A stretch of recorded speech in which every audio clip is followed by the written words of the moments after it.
Hi, everybody. You are listening to Rejuvenation, and I am Eve Harow. It's the Land of Israel Network, and I am pre-taping this, Erev Shabbat, just before Shabbat, January 10th, 2020, the 13th day of Tevet, 5780.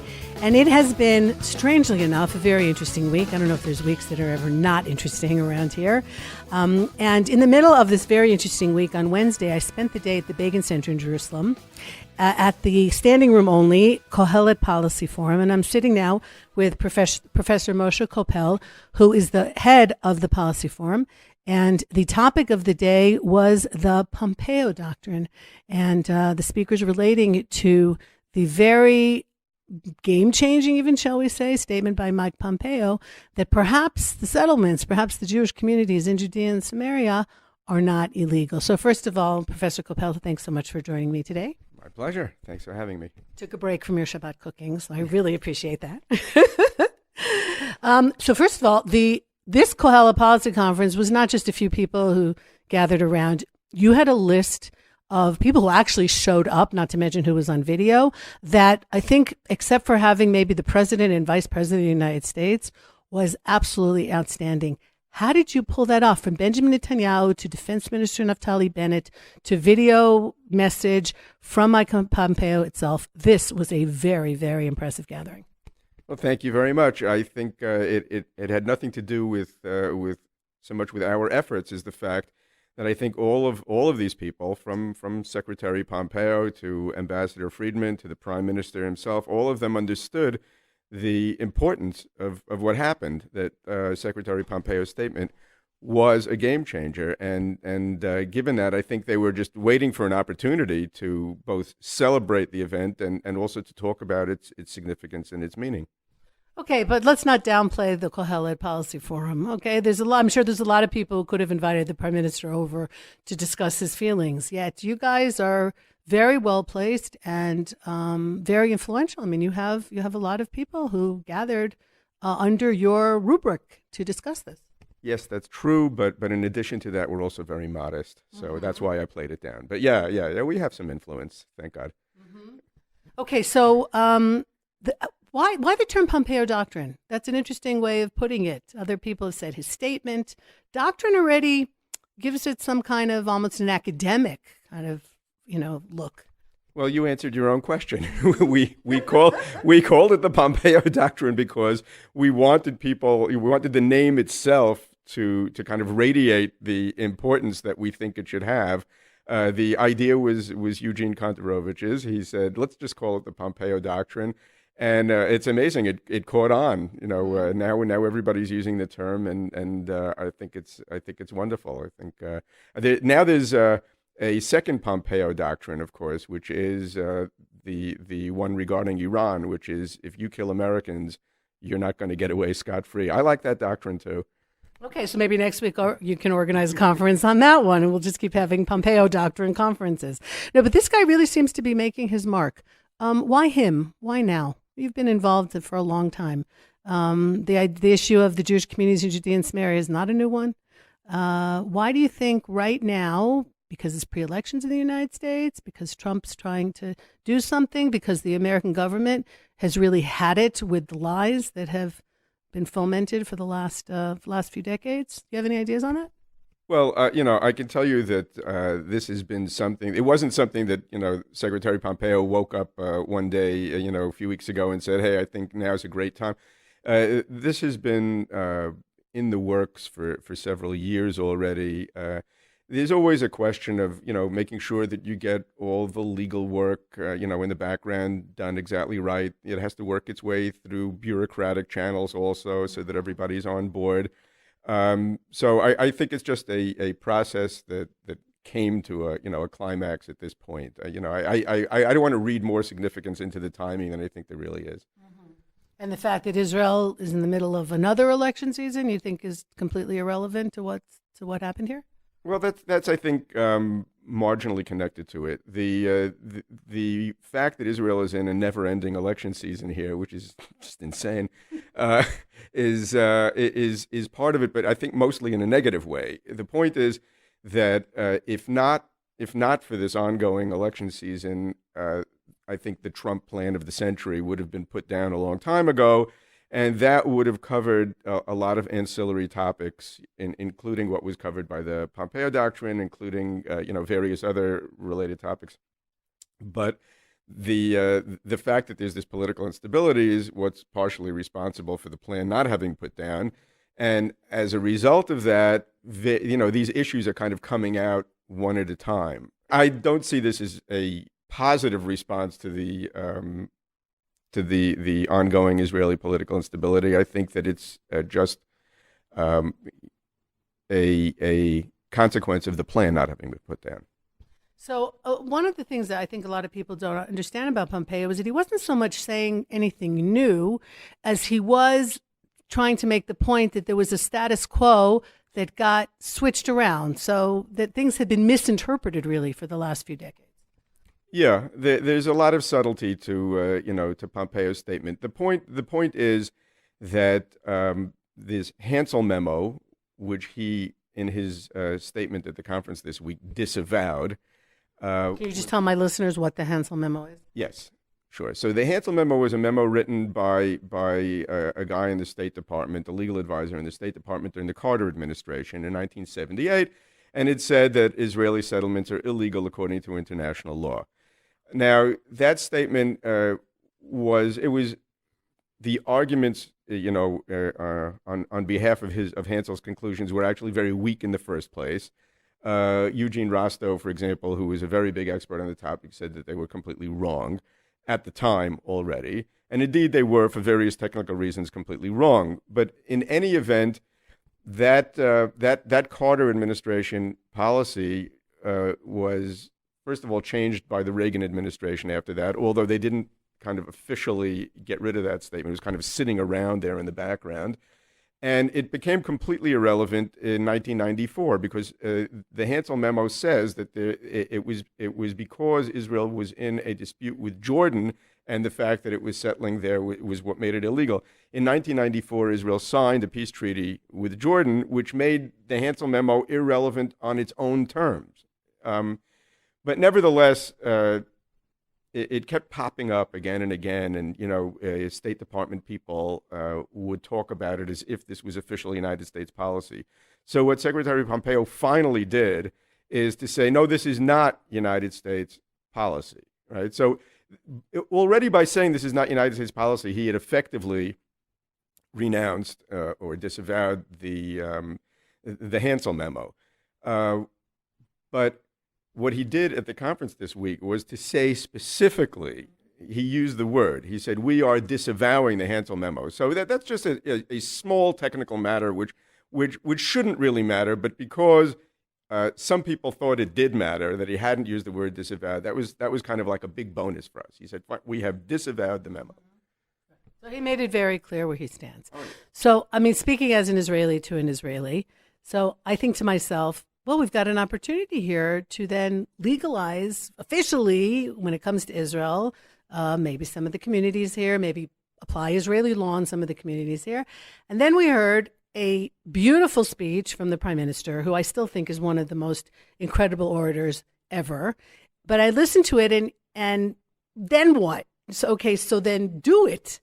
And this is where my frustration with my own government sits, because sometimes I think to myself, like, we're asking the Americans to some degree to be more Catholic than the Pope, if you'll excuse the expression. So they're opening a door. And why do you think it is that here in Israel, no one's going through it?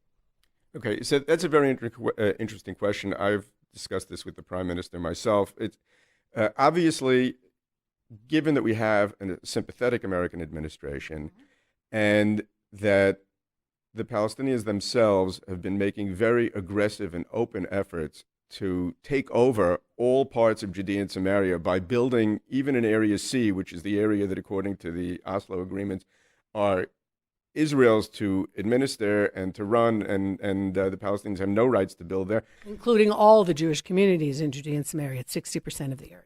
Right.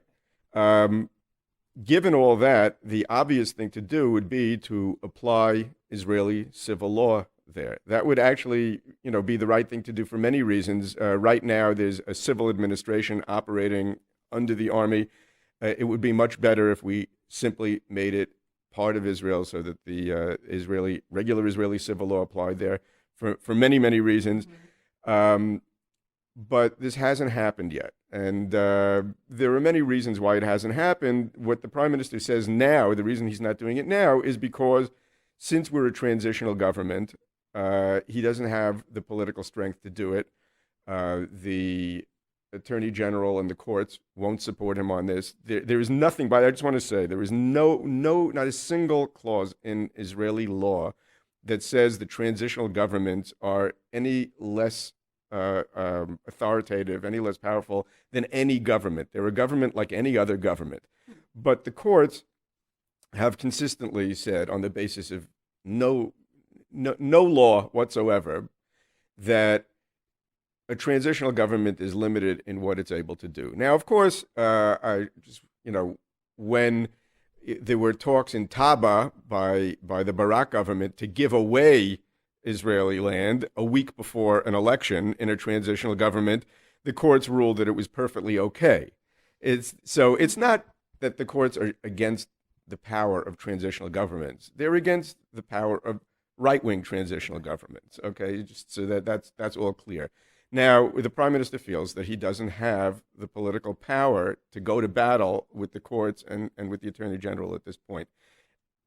My personal opinion is that he should do it anyway, and if the courts and the attorney general say that at this time, when you have a short window and it's clear that there are strong reasons to be extending Israeli civil law to there, we're still going to tell you that you can't do it because it's a transitional government. I think that would be an electoral boon for the prime minister. It would change the dispute that he has with the legal system from a personal matter involving his own issues to one that's about a principled issue on which the people are on his side.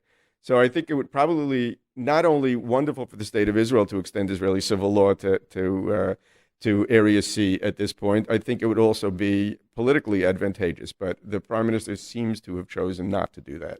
Well, maybe he's listening to this show and this conversation will change his mind.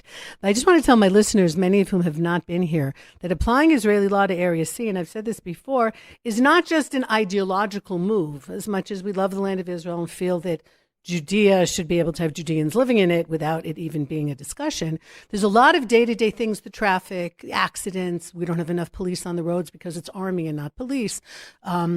All kinds of environmental issues of garbage being burned in air villages, and those toxic fumes go everywhere.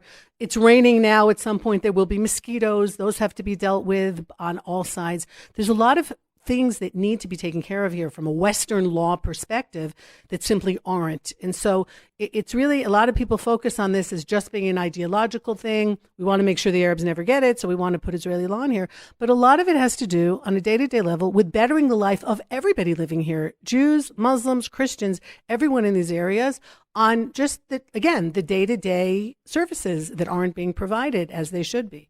That's absolutely right. There are, I agree with you completely. This isn't just a matter of showing who's boss. This is a matter of actually running things properly and efficiently according to law. I absolutely agree with you. So one of the other speakers, Defense Minister Naftali Bennett, also spoke about how he was finally going to take into hand the illegal building because mainly funded by the Europeans, there is a tremendous amount of Arab building in Area C, in areas in which they have no jurisdiction whatsoever. He made it very clear that he wasn't talking about natural growth. If they have a village and they want to put another ring around the village of houses because they've had kids, fine. But it's very clear that that's not what's going on here. They have illegal outposts in the middle of nowhere or in very strategic areas that are not connected to any of their towns at all. And the next day, I mean, he said this at your forum, and the next day he actually appointed someone and a committee to take care of this, to give the army the directives, which have even been approved by the Supreme Court. As leftist as it is, even they have said that these illegal buildings need to be taken down. So it was very nice to see somebody speaking and actually following through immediately on what he had said. Yes, that's right. We had a few weeks earlier shown Naftali Bennett maps that we had put together of not only where the Palestinians have already been building illegally in Area C in strategic places that were carefully chosen to cut off Israeli building and Israeli roads and so forth, but also a lot of planned Palestinian building. There's actually a map that we put together that shows you exactly what their long-term strategy is. They've discussed this. We have their own maps based on their sources. They are deliberately building not in areas that are in any way convenient for them for their natural demographic growth, but exactly as you said, they're building in strategic places designed for the sole purpose of making it difficult for Jews to live there. And what most people don't understand is because there's no Israeli civil law in these areas, the defense minister actually has quite a lot of authority when it comes to making these decisions. That's right. All this is being administered by the civil administration, which is under the army, which is under the defense minister. And I should add that unfortunately there are lots of people in the civil administration, especially the legal staff of the civil administration, that are not extremely sympathetic to the idea of Jewish people living in these areas. Which I guess makes sense when you realize that post-67 it was set up to protect the rights of the Arabs and not the Jews. So I suppose in some way they're being annoyingly consistent with what their mandate was to do. But sitting here over half a century later with more than 500,000 Jews living in these areas, I think the time, it's time to change the tune on a lot of different levels, and also seeing the failure of the Palestinian Authority to provide for their own people. I mean, it's clearly so corrupt. A democratic Palestinian state is not going to arise here on the hills, living side by side in peace and coexistence with Israel in any way, shape, or form. Which brings me to another couple of the speakers that you did have at the forum who were still hanging on to that mantra of the two-state solution. So you were very balanced on that forum, I suppose. You put in some people who there was no one party line that was being followed. We heard a lot of different opinions that day. Right. No, it's always important if you want to keep things interesting to have some people who come from the other side. That's why I stay married, for example. So it kind of kept, it spiced things up a little bit. I personally thought that one of the guys from the other side, the one you're referring to, who seems to be stuck in the 1990s, as if, Oslo didn't completely blow up in our faces. That's what I was thinking. Did you go to sleep and you're in some time warp? That really was like a Rip Van Winkle moment. This guy gets up and he's literally mouthing all of the 1990s cliches about, Israel should, maybe there's 2 or 3% that Israel can keep because there's lots and lots of, Jewish settlers there. But, in exchange for that, we have to give them land, in the Negev or something, right? And what do you think? We're gonna absorb millions of Palestinians into Israel, which nobody in the world is talking about. We're talking about Area C, not areas A and B. And in C, there are not that many Arabs. So the whole thing was like I literally felt like I fell into some kind of a time warp, listening to this guy.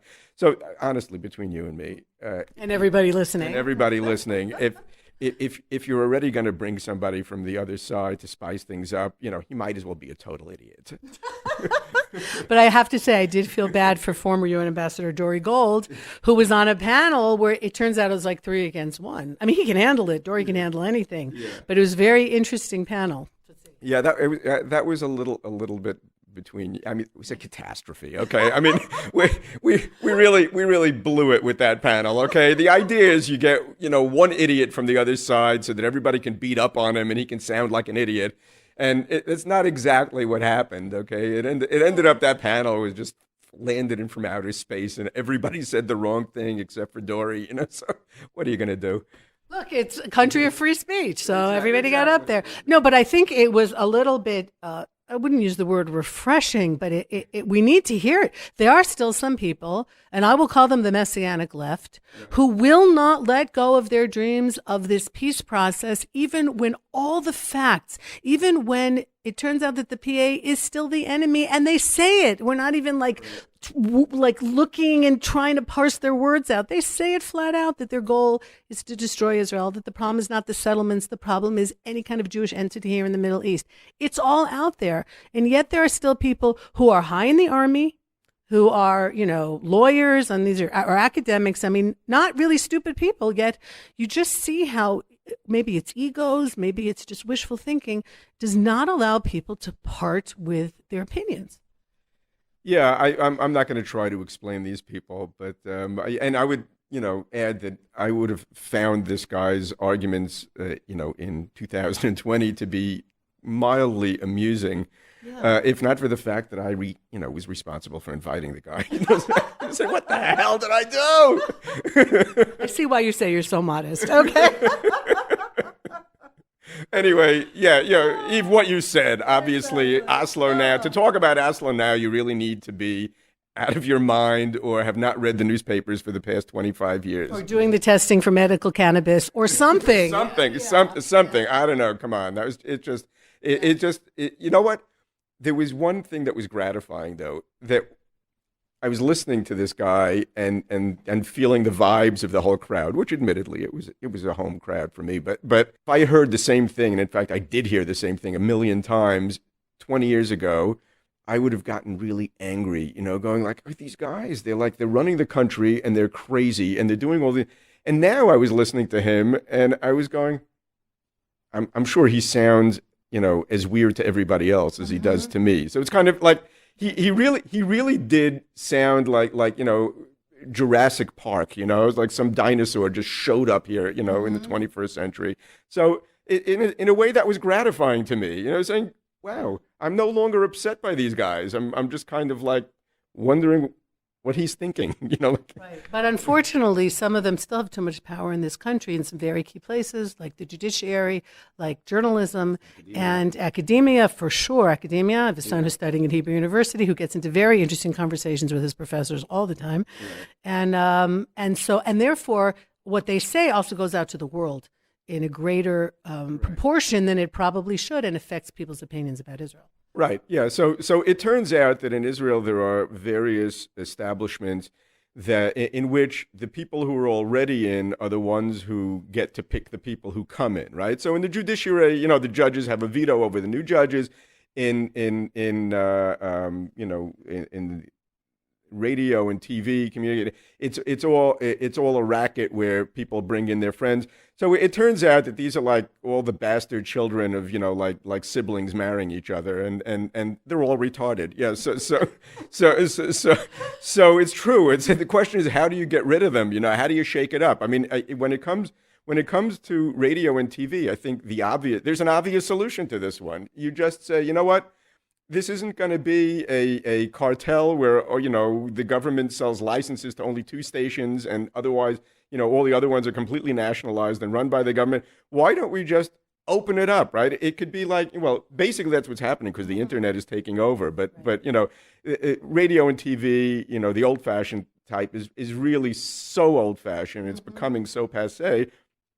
But if you look at it, because it's all like a cartel and self-appointing, you really have just this ongoing band of morons, right? I mean, I don't watch Israeli TV anymore. I do everything. All my news comes, via the internet, podcasts, or various friends who send me things that are actually interesting and possibly even true. On the rare occasions, when I see what's going on channels 12 and 13, the cartel.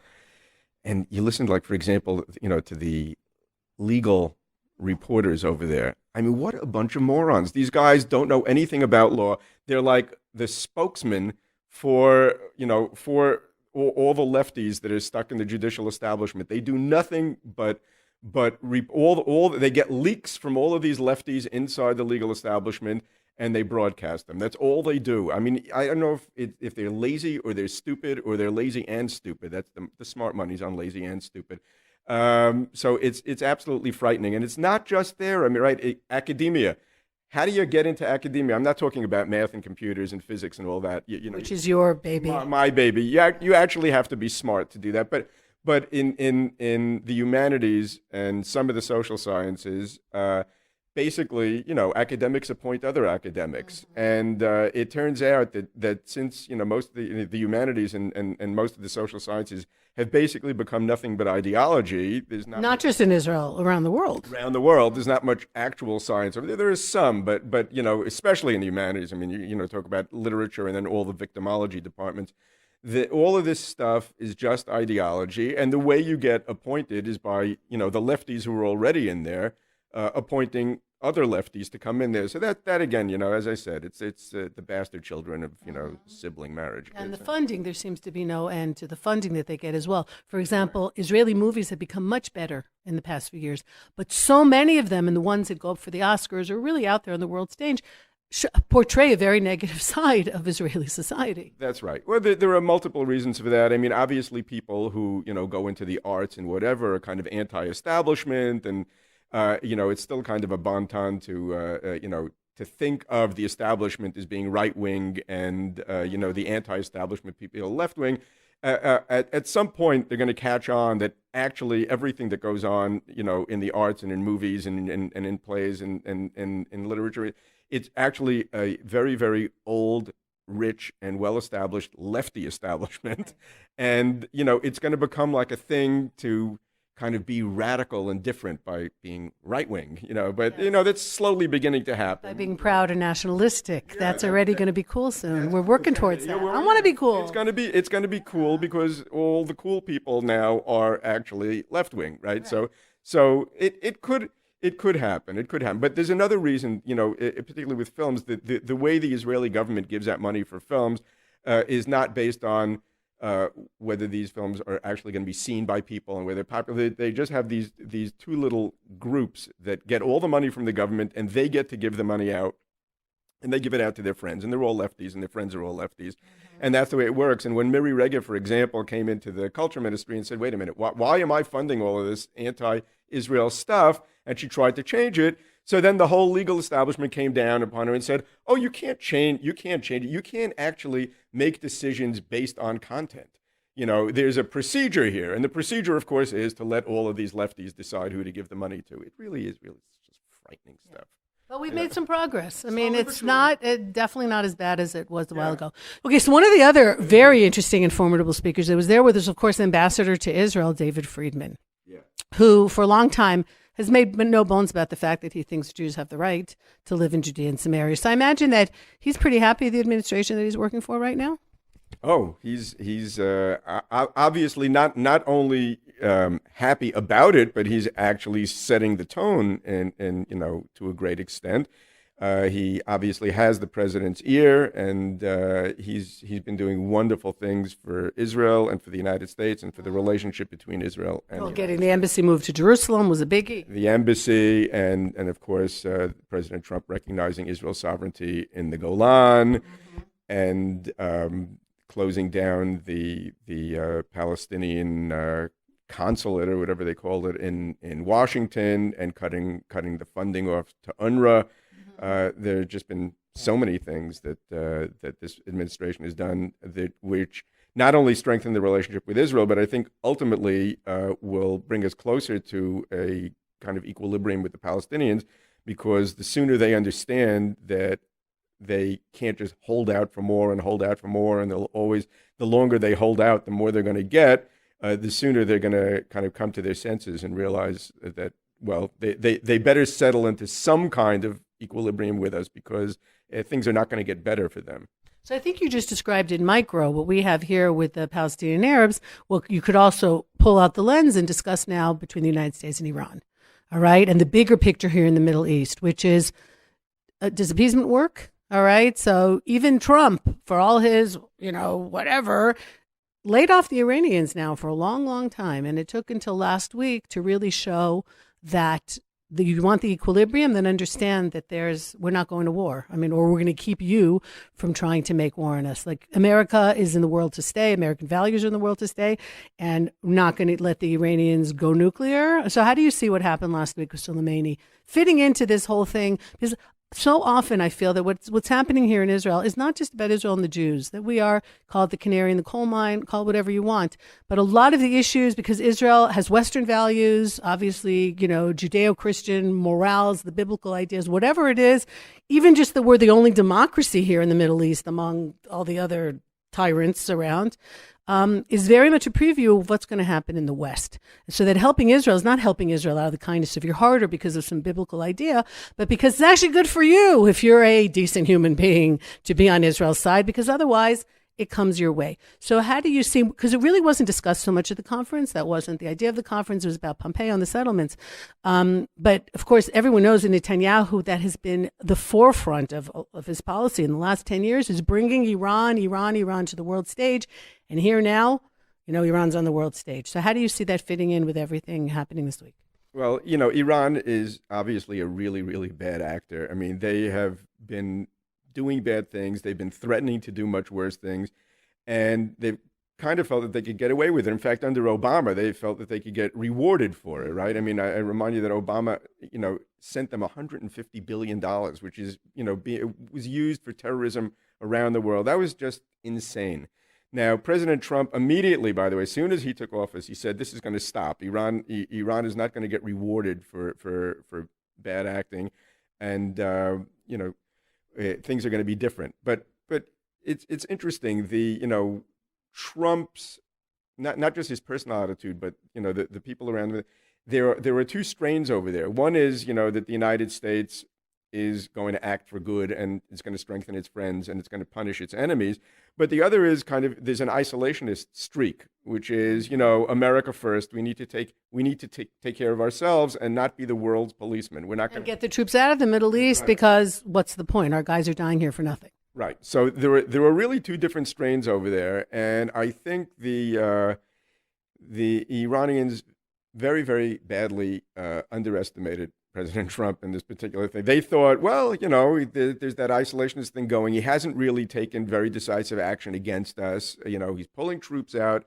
It looks like he's, maybe not paying attention to us, and we could get away with things. And tankers were shot at, and nobody responded. Yemen's being taken over. Nobody's really doing anything. Yeah, and they underestimated him. He was basically he's a business guy, and he was just waiting for his moment. And they crossed a line.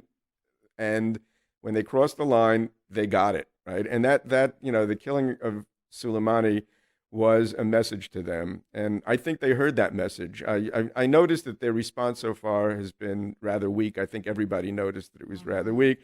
I don't know if the Americans cleared out of those bases that were where the missiles were shot was just because America has wonderful intelligence information, or maybe that they were deliberately tipped off because Iran was afraid of actually killing Americans. And if indeed, like they went through the motions for their own pride and honor, but they didn't really want to step up the game. They didn't. Yeah, they really didn't want to take it up a notch. And if that is indeed the case, then it means that the message came through. I think President Trump saw that, and I think the world saw that. And if they try to cross another red line anytime soon, I think the American reaction is going to be even stronger than it was this time. And then you have, at least as of this morning, both the United States and Canada and other countries saying that the Ukrainian airliner that was shot down, that it wasn't a technical malfunction. Do you think there was where do you see what happened there? Yeah, I don't have any inside information on that. Oh, shucks. I was really hoping to get something. Sorry, I can't. Well, I'm unable to disclose at this point. Anyway, I really don't have a clue. But I mean, odds are, it would have been really stupid for them to deliberately shoot down a civilian airliner, especially a Ukrainian one. Yeah, we really want to mess with those guys? I don't think that was the plan. Okay, probably it was a screw up, but I don't really know. The interesting thing is that on the same day that all this happened, there was also an earthquake at Bushehr where they have their nuclear 4.5. That's not such a small earthquake, especially it was pretty close to the surface. I'm from LA. We're into earthquakes. We know Richter scale. Right. Oh yeah, totally. Yeah. So yeah, it's like somebody sending them a message, God's like, if they're not going to get you from the top, we're going to get you from the bottom. Or the old joke, right? This guy who says, I had a fire, and his friend says, oh, you had a fire, oh, yo, yo. And then, he said, I had another fire, and he says, oh, yo, yo. And, everybody understands it's all an insurance scam. And then he says, oh, I had a flood. And his friends, how do you set a flood? Right? Say, wait a minute. Okay, this, we bombed here, we killed this guy. But how do you make an earthquake?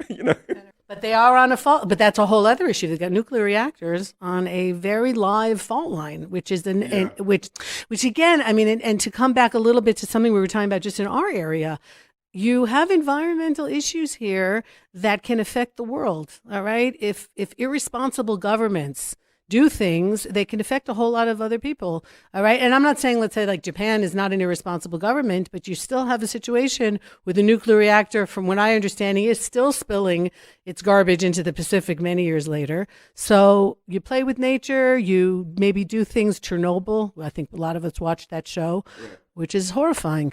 As to what can happen to a lot of people in surrounding countries when people aren't doing things the way they're supposed to or up to code. Yeah, well, if the Iranians ever get to use that nuclear facility, the consequences would be a million times worse than a mere earthquake. So if I have to choose between the two, I'm going with the earthquake. Right. Yeah, it's a very tumultuous area. So who else spoke at the conference that said something perhaps that surprised you, or you were pretty much, you pretty much knew what was going to happen there? Yeah, I had a little inside information, but I just want to point out that Nir Barkat, the former mayor of Jerusalem and now an MK of the Likud and one of the contenders to succeed Netanyahu, gave a very, very important speech, I thought. I thought so as well. Yeah, he spoke about, now given the Pompeo Doctrine and, well, what is the future of Judea and Samaria? And he spoke about a plan that he has laid out. He worked on together with Kohelet and with Professor Michael Porter at Harvard. He has a plan for not just Judea and Samaria, but also for all the peripheries in Israel, for the north and the south. And the idea is to develop industry, in particular in Judea and Samaria, to develop tourism along Highway 60. Highway 60 goes essentially, right down what we're going to call the Bible Belt of Israel. Goes past all of the important biblical cities. From Beersheba all the way up into the Galilee. It's the mountain highway. It's the patriarch's route, essentially. Exactly. It is the patriarch's route. And in fact, he wants to call it that and really develop that kind of tourism for, both Jewish and Christian tourists to go and, see all the important biblical spots along that highway, which, runs, as right through Judea and Samaria. I think that's an extremely important thing, and he also wants to put up, have industrial areas there where Jews and Palestinians would be able to, work together. Which already exists in the Ariel Barkan and Mishra Adumim areas. I mean, where else are the Arabs working? Their own government didn't set anything up for them. Exactly. So he wants to develop, a whole bunch of other industrial areas like that, which I think is fantastic. It'll be good for everybody. It'll stabilize the situation. I think instead of, we have to get past all those crazy messianic dreams about, kumbaya, we're all going to be living here together in wonderful peace, having signed a peace treaty, and the Palestinians having their own state and living side by side with us in peace. Forget all that stuff. What we need to do is develop industry in these areas so that both Jews and Palestinian Arabs can live together, be prosperous, have a good life. Have a good life. That's what we need to do, and that's the way that he was pushing. And Kohelet and Forum Shiloh, which we spun off recently, it was a co-sponsor of this conference, is working on a plan along exactly those lines. Well, look, it still comes down to infrastructure. One of the things that we've seen this week, where we've had blessed but torrential rains virtually the entire week, is a lot of the drainage is not handling it, places on the coast, because topography still speaks.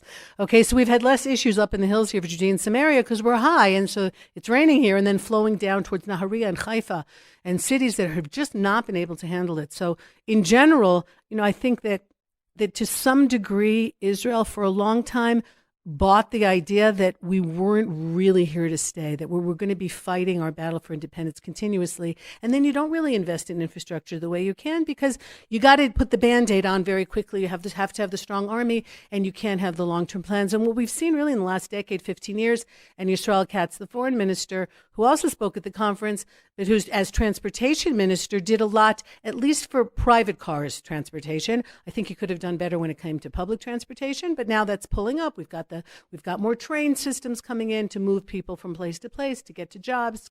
Usually in Israel, both of the couple work. We need to have two salaries, and very often it's not in the same city, so you're going to live. One person's going to have to be commuting, and so all that is incredibly important. And finally, I think Israel's grown up to the place that says, "Whoa, we're here. Like, yes, we're going to protect ourselves against all these yahoos around us. But in the meantime, there's a really great, exciting, vibrant country in here that needs some basic infrastructure. And part of what Nir Barkat was talking about on a very practical level, and he's not an ideological politician to a great degree. He had probably one of the most difficult jobs in the world as mayor of Jerusalem. And I think he did a very nice job without necessarily going to one side or the other. But yes, I thought it was a very important speech that he gave. Like, let's get down to the planning. The other policy, the other treaties or whatever it is, but the day-to-day, and I think that's what's not focused on enough, the day-to-day life of the people here needs to be made better. Because these things take decades to figure out, if at all. And Oslo was 93, and we're still not recovered from it. Nobody's disavowed it officially. Right. No, you're absolutely right. The sense of impermanence is very, very bad for a country, and in particular in Judea and Samaria, it's very important for Israel to establish that in these areas we are planning to stay forever. Because until Israel says in these areas we're staying forever by extending Israeli civil law there, we're never going to really invest in the infrastructure, right? As long as you're thinking, we're just giving this to the Palestinians. So nobody's going to start building the highways that you need, and nobody's going to start putting down, the sewage and the all the utilities and all that. Developing stuff. Tourism, big tourism areas. All these or hospitals. More hospitals are needed. No, that's absolutely right. The important switch is the psychological one. That psychological switch where we say, wait a minute.